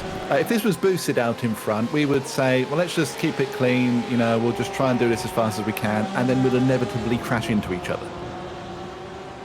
because I can say. that's what we do. You're not really a boosted driver if you don't take out one of your teammates. That's how we roll. But they've got the gap, so I don't think it's imperative that they start switching around and trying to manufacture time and pace, whatever. And this is, I mean, it's 1.7 back. There's a bit of a gap, but I think if they start trying to move around now, they'll lose more time than they'll gain. I think. I maybe agree with you. I think as Moore has got past McComb. McComb's going to drop down. Turn 1 again. So Atkinson's is up into 8th. Remember, Atkinson's finishing 4th in the last race of last season. And also Eichenberg as well. In 9th place, Crouch reaches up to 10th place now. And Copeland just behind. Was that a joke? I mean, I tried a bit there, but I don't think it makes sense. Crouch reaching up. Yeah. I guess it, yeah. And any posture-related things are kind of, any posture-related ones are kind of good for Crouch, I think, aren't they? Or are they? I'll get some. I'll be right in this next. That's what I'll be doing for the. See, people don't realise that. That's what I do for seeing races. I'm writing puns for the drivers, and I haven't prepared any for today. But I'll prepare some for next week because there's some given ones here. Godzik has got ahead of Gravson in the lead. Arthur Godzik, he started in 2nd position. It's still a Fuga Sim Sports Red 1-2 at the moment, but it's Godzik leading Gravson, and now Van der Nesse is right on the tail as well. So the top 3 separated by 9/10 of a second at the moment. And this is going to be very close. The Europeans, pretty much they're all the Europeans in this series, as you can see from the top 25. But still, they are still 3 Europeans, and the Polish versus the Danish versus the Dutch driver, and Nesse way faster. Let's see if Grabson they can stay with his teammate in the tow now. The tow should be about 0.4 of a second a lap faster, I imagine, maybe 0.3 of a second a lap faster, but it seemed as though before the overtake, Grabson was using about 0.6 of a second to these guys, so he still needs to put in a lot of effort in order to keep in that 2nd place. I do wonder if in their haste to get a gap, they might have burnt their tyres up just a touch. We're only just over halfway through this race as well, so I'll be surprised if it's their tyres starting to go. Although we did see in race 1, didn't we, their steady degradation of the tyres and times dropping off. But yeah, they've got trouble now. Nessa right behind them. Grabson, is he going to play the rear gunner role? Is that what they're now saying? Is that you didn't quite have the pace to do this to get this win, so now you got to protect Godzik out in front, who is creating just a little bit of a gap. So interesting to see. Eichenberg has just got past Adrianson's, by the way. Just seen that flash up as well. So Eichenberg up to 7th, and McKeown and Moore have just swapped places too. That will probably be as high as Eichenberg can get. Oh, McCowan, and into Bob Humphrey. Oh, that could be a big one for Humphrey. He is one of the favourites for the championship. Last season finished 3rd in the championship, I believe, and scored the 2nd most points of anyone in race 2s. He was extremely good in race 2s last season. Was Humphrey. I will actually just have to check that one. Not 100% sure. There was the incident Moore and McCowan getting together, and then that was the incident as well with Humphrey. I have to say, brutally honestly, Bob Humphrey seemed to be going through there at a rate and not still, despite an accident happening. Like, we didn't see an onboard, it's just my first impressions of what we've seen there. Oh, and who's that in the background? Olsen having issues. Who's that with him? That's Soul with him as well? Yeah, Joseph Soul. Oh, it just goes bad to worse for Soul, doesn't it, this evening? Oh, no. It's stuck in the tyres, I think. And he's towed back. Oh no. Oh, as here comes Nesse. Van der Nesse down the inside. Grafson left the door open when he really should have been cutting it off. He cuts off that time though, telling Van der Nesse, you're not coming through here. And he stays in second place, although, God's sake, just opening up the gap a little bit, up to 9/10 of a second now. Or 7/10 of a second, apologies. Oh, and into the wall is, oh, that's Winter. Okay, it's back marker. Thought that was fourth place, but Winter into the wall. That's one less back marker for Wright to worry about. Adrianson's back ahead of Crouch. They're in a epic battle at the moment. Need multiple cameras, I think, for to keep up with all the action today. And Danette just dropping back slightly. Is Grafson within slipstream range? Is he catching up on the run to Canada corner? He is a little bit, 8/10 of a second, 0.79, 0.78, so really not much of a fight. He needs to get back within 6/10 in order to really start to get back in touch with his teammate. The good news though, this for Godsick at the moment.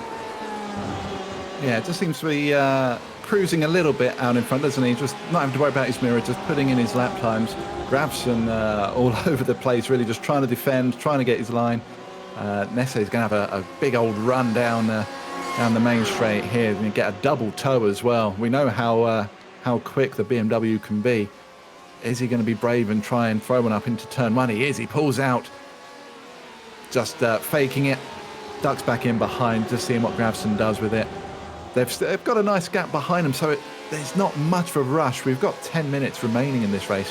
He doesn't have to get it done now, although I'm sure he'll want to get on with it and get after Godsick as soon as he can. Back down to 7/10, so Grafson has improved since he made the pit stop. Sorry, apologies, since he got overtaken. But here comes the BMW. Van der Nesse much better on the brakes. Grafson can't let that one go that easily. The BMW's got a better run. However, I think the Porsche will still try to go back down the inside into 4. Is there any understeer for him? The BMW slightly wide and he loses control, and that was nearly a couple of them wiped out. They're still alongside through 5 now. But now, Grafson has got the advantage. He leaves himself vulnerable, and now he drives it in deep. For the next corner, he's almost off the circuit. They're alongside once again. That's Scott spinning round the back marker. Round the outside goes the BMW. They're always making contact. Barely a gap between the two of them. Is there going to be a quarter panel? He's staying alongside. He's got to leave room there, has Grafson. And here comes Van der Nesse. They're dead level. Round the outside. Is he going to be off the circuit? He is off the circuit, and he spins round into the middle of the track. And now he's got to be very cautious, rejoining. Wright moves up into 3rd place. And that is brilliant news for Fuga Sim Sports Red, who are well on course for a 1-2 on their debut. Van der Nesse went for the move, but despite it working earlier on, I'm not sure if it was Van der Nesse who it worked for earlier on down the King, it hasn't worked this time. That was such a shame. That was brilliant racing. Grafson has dropped 3 seconds back. I'm not entirely sure how or why. I think that was just the bats thing, honestly. Could be. We see just a wheel on the outside. We've all done it. We've all been there. You hate to see it. Done the right thing, just edged out just a little bit, fully aware of how far across he was on the track, and managed to get going again. Such a shame. It was his to win, and he lost it all. Incidentally, while we was watching that, Crouch, not taking this one laying down, did get back ahead of Adrianson's. And now they're battling again. Constantly, haven't they? I don't know who's got more damage. Adrianson's car is slightly wounded. Oh, Adrianson's off the circuit. And Crouch is going to go back ahead again. Might be a video of these guys just swapping places. I think they've swapped places about 10 times so far today. And they got Copeland, Moore, Harry. So no disrespect to them, but not any kind of top drivers behind them. Humphrey is closing in as well in 13th place. He's just got ahead of Stevens. And Adrianson's back ahead again of Crouch. Maybe Crouch is struggling with the straight line speed. Maybe he's just having to get it done in the corners because he was slow down the pit straight and he was slow on that occasion as well. Adrianson needs to start closing a gap between him and his rival. Lee up into 5th place though. Daniel Lee would be championship leader if the race ended as it did. Callum Wright might even be in 2nd place, although Godsick would be looking pretty strong. It must be said. The top positions, potentially not too much of a change. coming up, unless Wright can catch up to grab some. He needs to get back onto pace after that very intense lap or two. Lee, though, catching up to Hutchinson. A third and a fourth would be a spectacular result, would be one of his best beatings of all time. With a third and a fourth. I think last season at Suzuki he got a second and a third, so that's what the ones that he got to be, but be far off that. He did indeed get a second and a third. Yes, I just flicked back a page in my notebook, and it is right there. Yes. It's good to see with Daniel, isn't it, that the first season that he was here, he was a little bit rash, a little bit over enthusiastic, like a puppy when the owner first comes home from work. You know, a little bit excitable. Made some mistakes because of it. Last season he progressed and kind of got a lot of that out of his system, and tonight he's just quietly gone about his business. He's taken his time, he's made the moves when it's been safer for him to do so. A little bit of luck avoiding all the carnage on the first lap, but yeah, he's got Hutchinson in his sight, and as you say, a third and a fourth on the opening night would be an absolutely stonking night for Daniel Lee. Saw Kopsik be Mr. Consistent last season. Took 2 wins near the end of the championship, but he finished in the top 10 in every round of the championship. Finished in the top 5, I think, in all but 3 out of 16 rounds, that is. It didn't work out for him. He finished quite far distance of Tom McMahon just because McMahon was so perfect. I remember McMahon last season didn't finish Silverstone Race 2 in the first round of the championship, so it's not an experience he's not used to, Tom McMahon. Compared to that round, actually, this is looking pretty good for him because he's still running in 18th place. He got past Bodan, who seems to be a bit slower in this second race compared to what he was earlier on. McMahon was behind Bodan earlier on in the race. 18th place for Tom McMahon, that's pretty miraculous, considering that he had to carry that car round to the pits on the first lap to get the passing there, round a very long pit lane as this is, and he's almost back to where he started.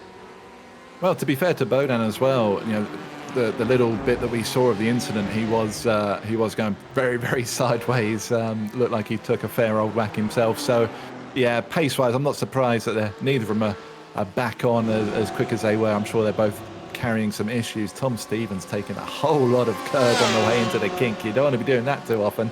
I see Humphrey having a little look behind, just checking him out. Dean Powell behind. Just make sure you get your braking right, Dean. Not any more incidents this evening. Just looking to pick up any pieces. Currently leading. It's interesting, isn't it? After all of the incidents that we've seen, all of the plays kind of play out in front of us, Powell is still up there leading the AMs, which is quite miraculous. Sure is. M Signs UK as well. We're looking very good in the team's championship out there with Lee and Powell up in the top 20. Humphrey past Stevens. They're not teammates, and that's going to be weird to say, but I imagine they're probably still friends. You'd hope. So I don't think they'll face each other too hard. And Powell will be next up now on Tom Stevens. I think that's only a matter of time till that one happens. These guys in the 2-minute 4s, which is quite a bit off the pace, at least on that last lap. They were battling, of course. They need to make sure that they up the pace a little bit because Winbo and Bingham will be catching them up later on. It's in 14th place. At the moment, Hutchinson and Lee down to 2/10 now in the battle for 4th and 5th. Lee is very close now. He's just peering out. Knows that this is the only place he's going to get. He's not going to catch up to Wright because Wright is only a couple of tenths of a second slower. And so he just needs to get this one move done, and he's got a couple more laps to do it. But around the outside goes Daniel Lee, always sideways, and a little bit onto the gravel. That's the danger that he runs. High stakes right now. He's still got 2 more laps to get past Hutchinson. He managed to save that pretty well, didn't he? I think the tyres are going to be pretty worn now. He just asked a little bit too much of them. Rear end decided that it wanted to go off on its own adventure, but collected it, and yeah, he's still only 7/10 behind. A little bit of toe down the main straight, and then after turn 2, and yeah, he should be right back on the back of Hutchinson again. Crouch is back ahead of Adrianson's again. By the way, that they have swapped positions once more. And a little bit further down the order, Olsen and Tressida keep trading positions. They're having a little bit of a humdinger down for 26th position. Apologies for any drivers watching back or any friends and family, fan clubs, groupies who are watching along this. We know that sim racing drivers have a very loyal, passionate fan base. So if we're not showing your driver, I'm sorry, but there are 39 drivers out on circuit, and there has been some very good action elsewhere. But I'm sure as the season goes on, everyone will have their moment of glory. Off the circuit is Adrian's. And even then, I feel like it's only a matter of time to pass this crouch again, even though we've only got a lap and a half to go. We'll try to close back up. Oh, that's Dean Powell. Dean Powell speed move that corner, because it's the third time it's happened. Could get penalty points for these incidents. Tom Stevens drops behind him. When I saw that, I instantly put my head in my hands. Poor old Dean Powell, he struggled so much at that corner in particular. Was him and Stevens involved in one earlier as well? Was Stevens part of the three that went off wide there?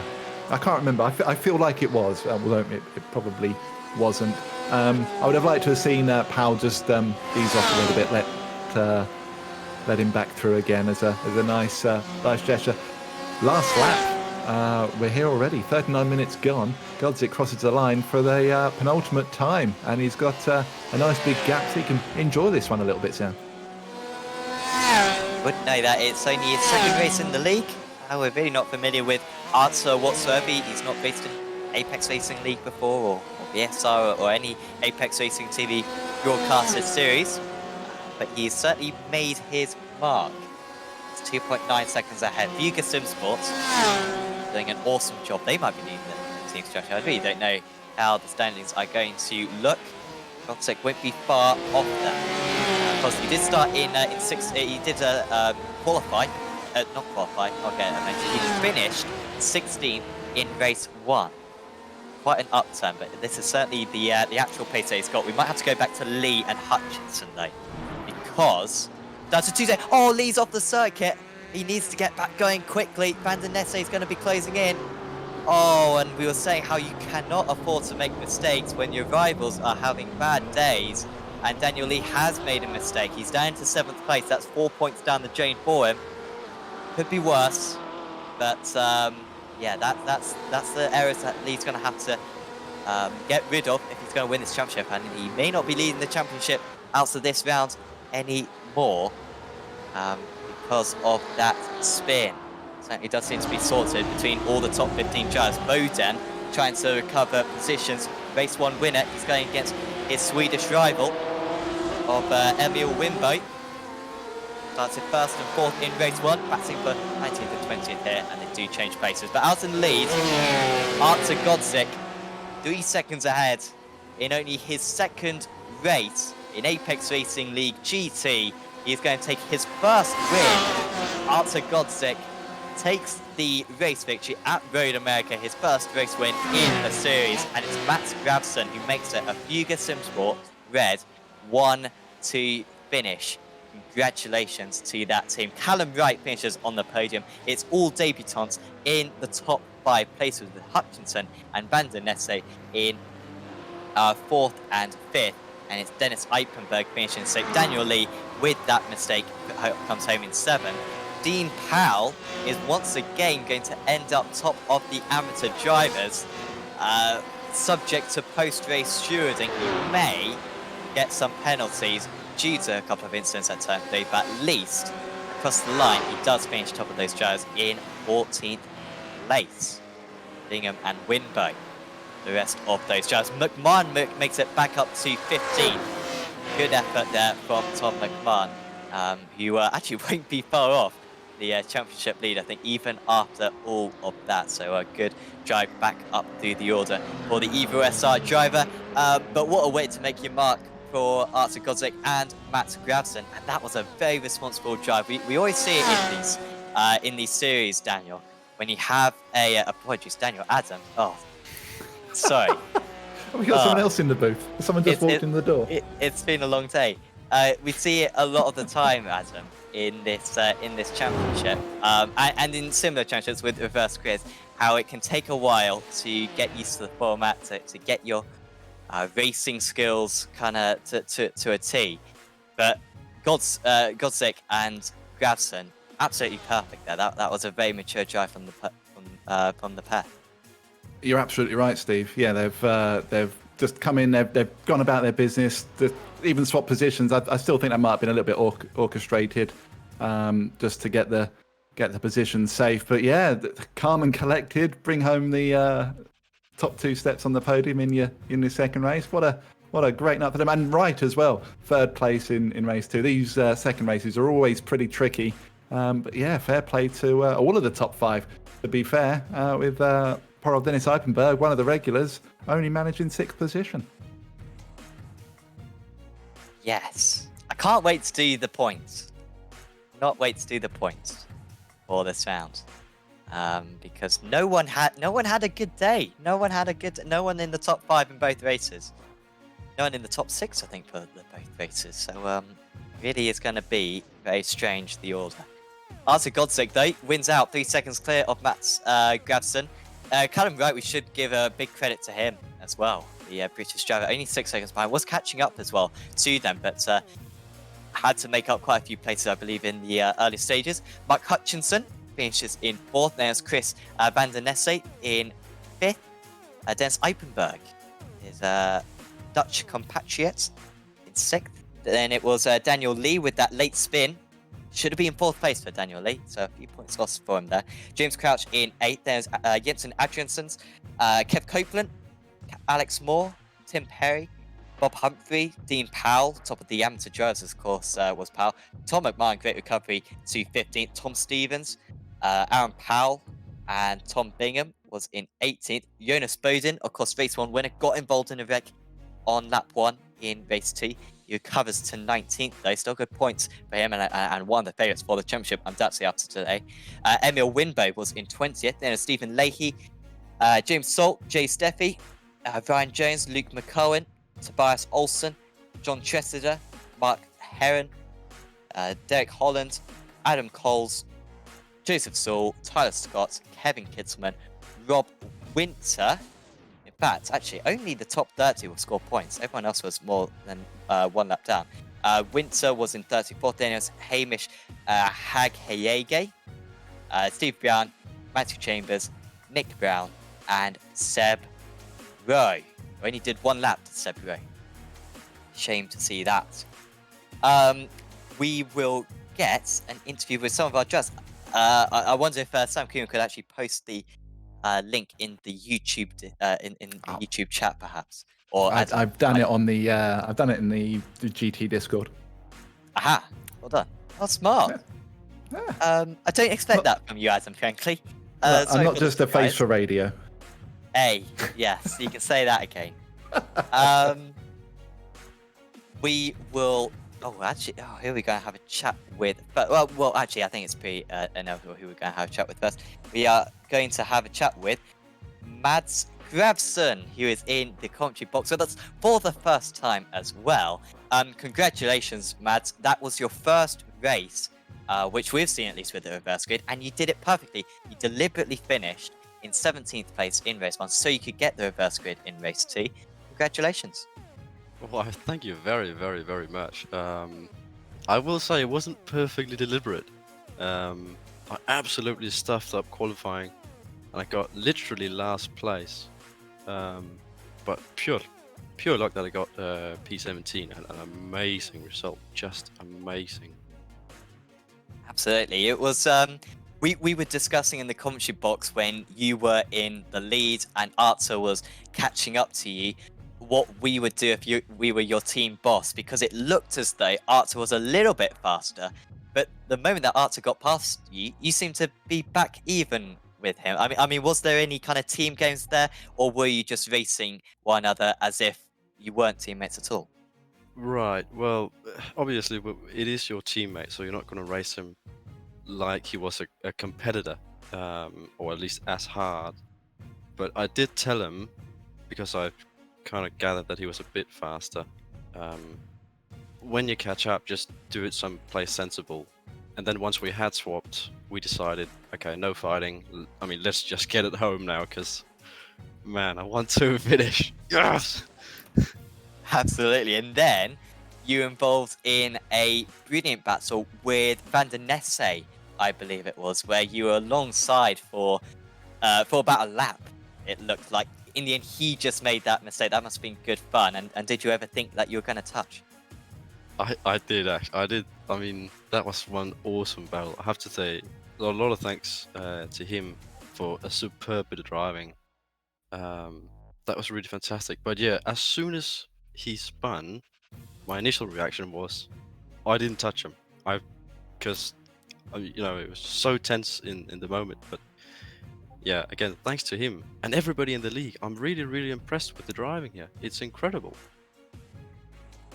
Yes. Well, thank you. I'll take credit for that, Mads. Thanks do for that. So before we let you go, Mads, is there anyone you'd like to give a shout out to?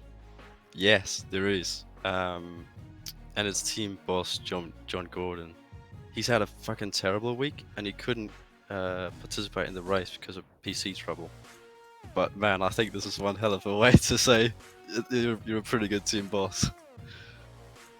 Absolutely. So yeah, fantastic start for your team. And we'll see you back next week, Mads. Yes, we will. Awesome. See you then. See you. Mads Grafson. Love his accent, by the way. That was like Dutch and New Zealand. I'm not even to go there. What I will say is apologies for the colourful language. He's very excited. It's nice to hear someone pumped. Yes, when we can. for sure. No, I recall when Rob Sutherland won the amateur GT3 championship in American GT, and I told him, "Oh, you've won the championship." I said, "What championship? That was a championship." And kind of took it, and there. But no, taking it seriously. Adam, who would you like to have a talk with now? Well, we've just spoken to Mads. I think it's only right that we speak to his teammate, Artur, because obviously he won the second race there. Artur managed to... It's a maiden victory, I guess, only the second race in the league. Artur, welcome to the booth. Talk us through that rather epic race too.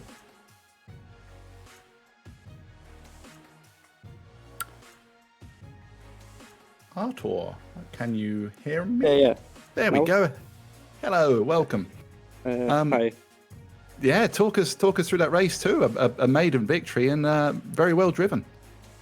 Yes, thanks. I started P2 just behind Mets and just was chasing him half the race, and then made some move to overtake, but his pace was also very good.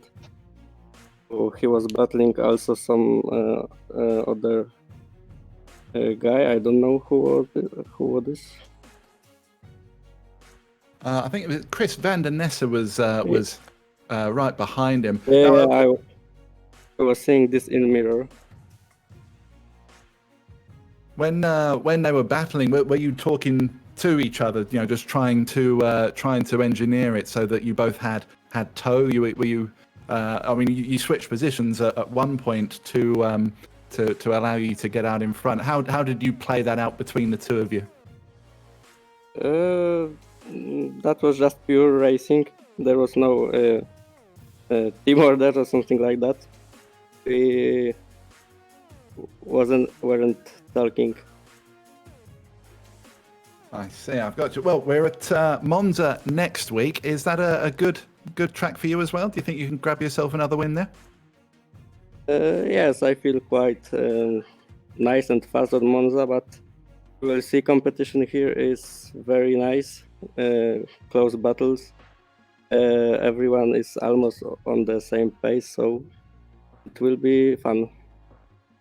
Excellent. I'm glad to hear you're looking forward to it. Artur, congratulations on your maiden ARL GT win. Before we let you go, would you like to give any shout outs to anybody? No. Well, no sponsors, no friends or family watching you, cheering you on. No, but no. Well, maybe we can round up some of your friends next weekend to watch Maybe. you. Arthur, well done again. Pleasure speaking to you, and we'll see you next week at Monza. See you. Thanks. That was Arthur Godzik for Fuga Sim Racing, finishing in first place in race 2. It's nice to see that actually, because of course you have particularly in American sports, I think you have listing the sponsors, the girlfriend and all that, just straight to the point. No need to that. I mean, we like to be thanked. Not gonna lie, but honestly, I'd rather that than he reeled off sponsors for 2 minutes straight, frankly. Next up, who are we going to have a chat with? We'd like to have a chat with Daniel Lee, to be fair, who is in the commentary box with us now. Daniel, I don't know what the championship situation is now, but you're not going to be far off the top. You might be second behind Eipenberg, but it'll be close. Well done today, anyway. A fourth and a seventh. Some pretty good results. Yeah, that was an amazing first round. Absolutely enjoyed each one. Eipenberg again, just completely impassable. The only way that he was going to let me go is if he spun around or lost the back end himself, which fortunately he did. After that, he did me a favour and kept everybody else behind him. He is absolutely the top defender in this field. If you're behind Eipenberg, good luck to you. So hats off to him for some really clean driving. Race 2 was sort of similar, but with Mark Hutchinson, again, new guy to the league. So impressed with all the new guys and the standard of driving. We're going to see some really close, compressed fields, as no doubt you would have seen. So I'm really looking forward to the rest of the rounds. We were discussing in the comms box how it was important for you to capitalize on McMahon and Co having a bad race too, because of course you could take the lead of the championship, you could outscore them significantly. Did that come into your mind? The opportunity that was arising for you to kind of get a big load of points over your rivals? Yeah, it certainly did. When I saw that McMahon and Bowden were essentially out because of the kind of scrum that happened on race 2, it sort of made me think, is there a chance for a final race win here? Am I going to get that race win that I've been after for so long? And unfortunately, the reverse grid this season looks to be filled with people in the same pace window as us. So it's going to be no laughing matter to get up to first if you're in 7th. So there was a thought in my mind that I could make it, but Mark Hutchinson defended incredibly well. And I can only credit them for some super clean driving. Probably the cleanest races I've seen so far in 10 years of doing this. So really enjoyed it, and I hope it repeats in the following rounds. But it's unfortunate what happened to McMahon and Bowden, because they were in it, but there was always going to be an explosion after all those cars in the same pace were being compressed into one spot. So they'll pick themselves up next round, I'm sure. Absolutely. Before we let you go, Daniel, is there anyone you'd like to give some thanks to? Shout out to msignsuk.com. They're with us now for the duration of the season. They're brand new sort of viewers, and so far it sounds like they're really impressed with what they see. So thanks very much to you guys for the commentary and to the stream.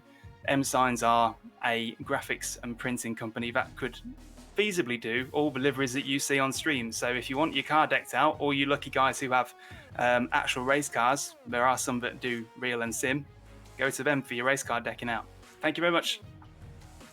Daniel Lee there, finishing in 4th and 7th places today. We'll see him back next week. Of course, I did say earlier on, I pretty much gave that description in. I said that M-Signs UK makes signs in the UK. So You did, yes. I pretty much encapsulated their business there. So, Nailed it. I'll wait for the check. I expect it by Tuesday, please, M-Signs. We've got time for a couple more interviews, Adam. Who are you going to talk with now? I'm going to have a quick chat with Emil Winbo, Emil was blisteringly quick in qualifying, was way ahead of all the other AMs. Managed to bring it home P2 in race 1 after a little bit of an adventure, and a P3 for the AMs in race 2 as well. Wimbo, talk us through your evening. It's been quite an adventure. Qualifying was a bit better than expected, to say the least. My plan was 2 runs, fucked up the first one, so I backed off a little bit to just get the lap in, and it worked out pretty well. Then my race 1 setup was quite understeery, so I missed kind of corner a bit, clipped the gravel and spun. That dropped me quite far back. Good to see me going off on stream as well. We did capture a couple of them, that's for sure. Yeah. Then I was just trying to make my way back through the field. I didn't hit the wall, so had no damage. Then I think I got hit off turn 1, like a lap or 2 later, but I finished P2 in class still. I don't think I would be caught then anyway, so. And then race 2, I got caught up in all the carnage between turn 1 and 2, and car was pretty badly damaged after that, so. We are seeing a much, actually, I'm not going to say much more competitive field, because last season was very competitive also, but there's a lot of drivers seem to be around a similar pace. When you had these incidents, just how hard is it to get your way back through the field, because there seems to be an awful lot of quick drivers out there now. It's pretty hard to get any kind of overtakes made, especially when you're down on top speed like I was in race 2. But even not even just making the overtakes, just catching up to people is hard enough. So you just have to qualify well and not make mistakes, I guess. Well, you've certainly done that all right tonight, the qualifying part anyway. We're at another draft track next week with Monza. You feeling confident there? Think you can get yourself another good qualifying going? I won't lie, I don't really like Road America. I don't really like Monza either, so qualifying P4 at Road America was quite a surprise. That was 8 tenths or something off pole, so quite a gap there, but still. Wish I could get P4 on tracks that I don't like. I mean, I guess there's a difference between being fast and liking the track. Yeah. But I think with enough practice, Monza shouldn't be too big of a deal. Awesome. Well, we look forward to it. Been a pleasure to speak to you, Emil. Before I let you go, got any shout-outs you'd like to do? Anyone you'd like to thank? Well, I guess the people at the Apex Racing Academy for giving good setups and good advice week in, week out. I think qualifying setup was the one Kevin made, so yes, that's pretty fast. But then, other than those guys, I guess you guys for putting on the league and the stream. Good fun. Awesome. Well, thank you very much for coming in and speaking to us, Emil. We'll see you next week in Monza. Yeah, see ya. Emil Winbo there, finishing in 22nd and 20th places. Unfortunately, that's going to be it for the interviews today, so apologies to the drivers we haven't been able to have a chat with, but we have reached our broadcast limit and a couple of minutes over that as well, but we'll certainly have a chat with them next week. Like you were saying before, Adam, I could have made the name joke again, couldn't I? Like you were saying before, James, we will be going to Monza next week. Surprisingly, it's probably the biggest circuit that Apex Racing League GT hasn't visited before. Didn't visit it in British GT, believe it or not. American GT, neither, surprising. And then also GT1 and GT2 it didn't visit it. Finally, we are, and yeah, looking forward to it. I'm glad it's on the calendar, Bruce. It's one of my favourites to go to. I love racing now. I love watching cars there. With this field, uber competitive field, it should be brilliant. There's going to be some gung ho, last of the late breaker kind of stuff going on. It should be brilliant. I can't wait for it, and hope the people watching are looking forward to it as well. Thank you, Charlie, for that insight into the next rounds of the championship. Of course, if you want to take part in the championship, the spots are currently full. However, you can go sign up on ApexRacingLeague.com. Because on ApexRacingLeague.com, you can sign up to this series, the GT Championship. And I've also got the F3 Championship, which sign-ups are still open for. So you can sign up for that one. That's mainly aimed for American time zones, but if you are willing to stay up late as a European or get up quite early or be in the midday, it would be in the midday for Australians. If you want to do that, do sign up as well. It's open to everyone. So certainly sign up for that. We've also got the Apex Racing League Touring Car Championship. Once again, spots are filled for that, but you can put yourself on the reserve list. That and GT, put yourself on the reserve list. And we might also have a future GT4 season as well. If you like the GT4 cars, you can sign up to that one using the Heat Racing format as well. It's a really nice format, that. So go check out ApexRacingLeague.com and you can see all the series that you are signed up for, and also join the Apex Racing League Discord as well. So you can check out all the announcements we have on that.